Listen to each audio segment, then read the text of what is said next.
reading it. Then he says there's a letter from hell letter that Jack the Ripper has.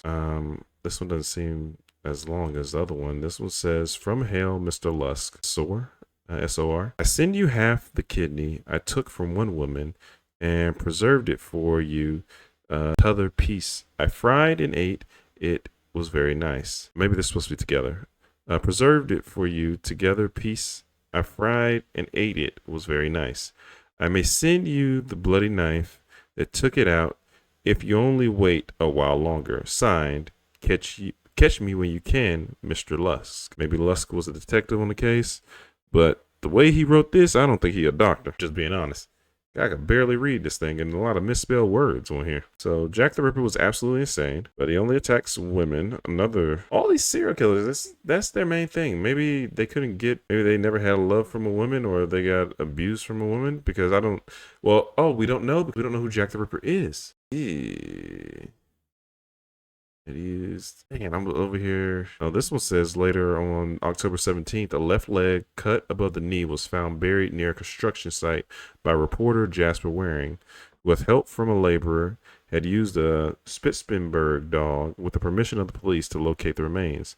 The head and remaining limbs of the victim were never located. Jeez. Yeah, Jack the Ripper is just killing. Like I'm going through, and I'm still scrolling through this story, and he is just going through everybody, even kids. It says on December, and my thing is, it's going by quick. So I'm not sure if there is a gang of them at this point, and then everybody's associated with one person, or if it's just one person and they're absolutely just insane. Because this one says December 29th, 1888, the body of 7-year-old John Gill was found in a stable located behind Mellor Street. The press at the time described the victim as being indescribably mutilated and suffered the dismemberment of both legs, along with the abdomen was slightly opened and the intestines partly extracted.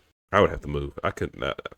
Too many killings that's happening at one time. And especially if it's in my area, I'm not sure if Jack the Ripper is in one area, but it seems like it, because if we're saying the autumn of the terror murderers, and no, we are moving. We have to get out of here because he is. And then here goes the copycats, because now we have the Atlanta Ripper. I'm like, who is this? And who was described as being one surviving victim. Oh, okay.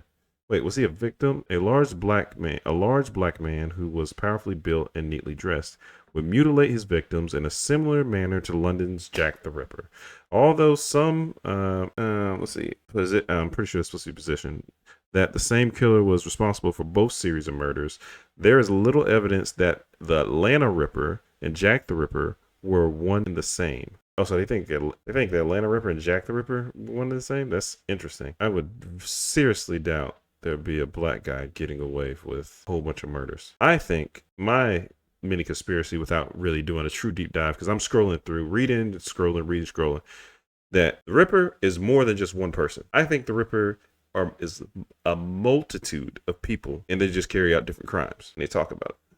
And I believe they treat it like a game to see how many people they can get, how many cuts they can get, and how badly they can mutilate people. That's what I think it might have been.